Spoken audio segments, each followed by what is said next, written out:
everyone! Today, papunta tayo ngayon ng bahay ng aming nanay at titingnan natin kung ano yung itsura ng aming tinirahan dati. Ayan, kasama ko nga pala si Pean, saka yung aking boyfriend na videographer. Wow! Samahan nyo kami. Let's go! Ayan, bago po kami lakad ng malayo. Bibili muna kami na. Hindi ka natin alam. 33 years na nagtitinda dito. Yung dating mga suki ko may anak na. Thank you po. Hindi pa kami nakakalayo. Bumili na agad kami ng tao. Ito daw kasi yung hinahabol-habol namin nung bata kami. Ang ginagawa pa namin, yung kumukuha kami ng mug. Tapos doon namin pinapalagay para mas na namin. Yung laging tinatambay ng tatay. Sampalok. Ito nga pala yung palagi namin nilalakaran. Ikwento mo daw bakit ito tinawag na daang hapon? Dinaanan ng hapon. Ngayon, diligo na ba tayo dito?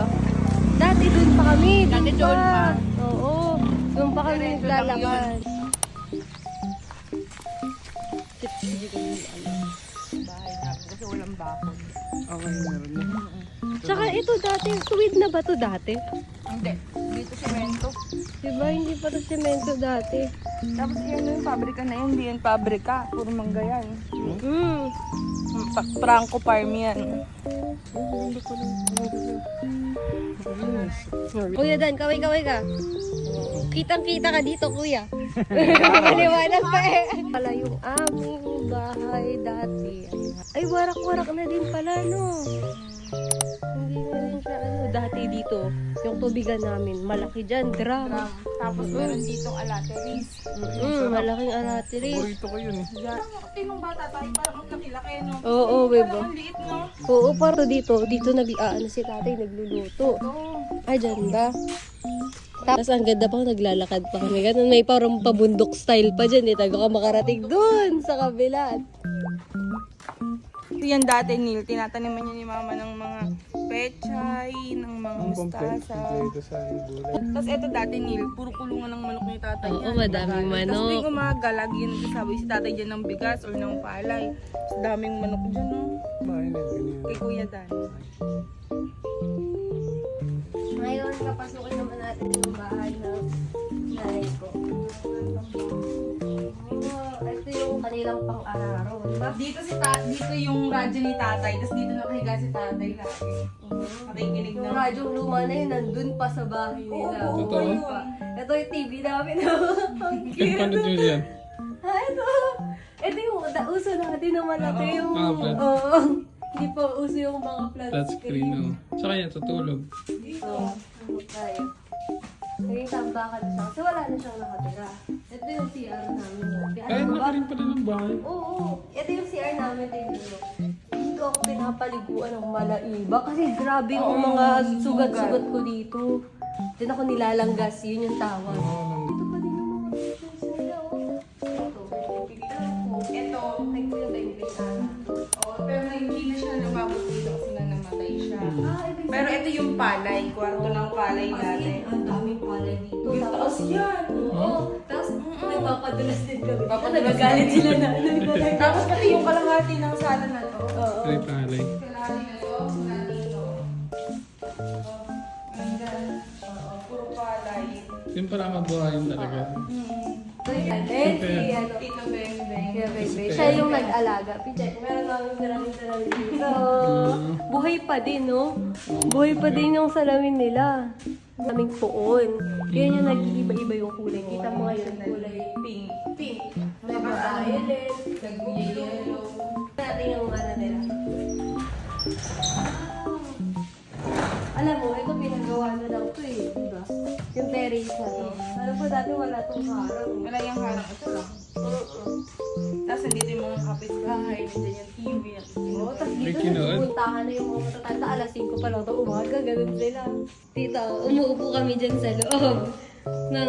Tapos, eto yung pinakasasakyan namin. Ginaganyan-ganyan namin yan. Dito nagkwento si tatay. Yung nakahiga niya tatay, tapos nagkwento siya paano niya kilala si nanay. Ito yung mga damit-damit. Ito dati. Ayan, damit ni Pean. Ay, ang cute!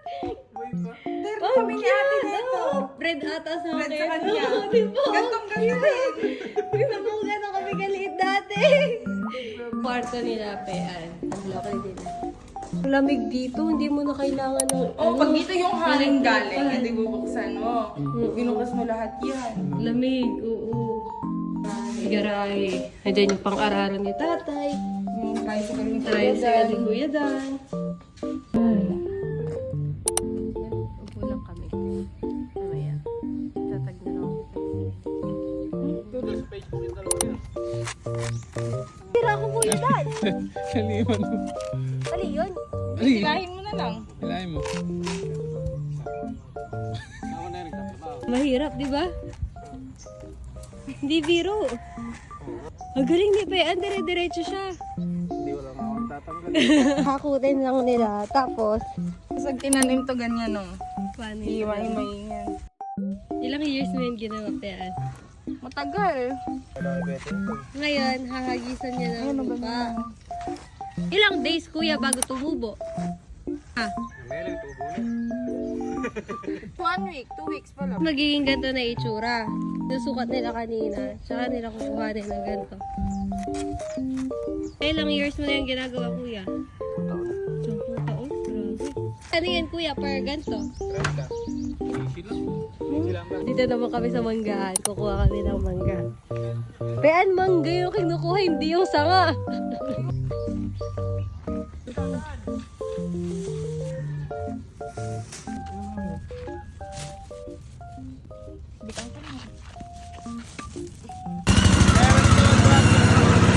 Tayo. Di ba yan sa McDo, Kuya Dan? Bili kami ng scramble. 120 dep. Surop. Balik na ulit ng Manila. Meron pa yung mga ano? Marshmallow. Oo, marshmallow. Thank you po, Kuya. Dila lang ba nung... Pandaming tayo, di ba nag-scramble ako? Oo. Bebenta kaming scramble. Gumagawa. Oo. Susunod na stopover. Laman ako na. Ay na. Thank you po. Kasi ako sa ganyang pagkain kaya. Ako nga, ako din. Ay, iba kasi iba na yung, ano yung Kalahati na lang, no? Hindi, tsaka yung... yung oat. Oh, yung oat. Mm. Yung nalasa